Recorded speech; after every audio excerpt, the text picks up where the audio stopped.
So for today's video mga boss, yan nakikita nyo yung ating nilatag na bakal sa steel deck mga boss So yan yung pinakang natin yung chair bar natin. Diyan yan inilalagay mga boss sa tapat ng biga or I-beam. Sa tapat siya, doon lang siya ilalagay mga boss. Tapos yung walang hindi natapat ng biga or I-beam, yung mga concrete spacer na. So ganun lang mga boss Yun lang yung tip natin sa video na to. So mga boss, yan. Diba? Nagpagupit na tayo mga bossing kasi sabi ng mga ibang viewers natin, hindi daw tayo katiwa-tiwala sa buhok pa lamang. Kaya yan, nagpagupit tayo. Diba?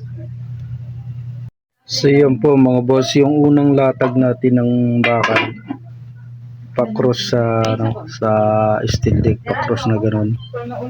Ang space niya 30 gano'n, 30 by 30. Tapos yung paayon sa steel deck, so naman siya mga boss, 20 gano'n. Ang unang ilalatag natin yung pa-cross sa steel deck, 30 by 30. So ganun po mga boss.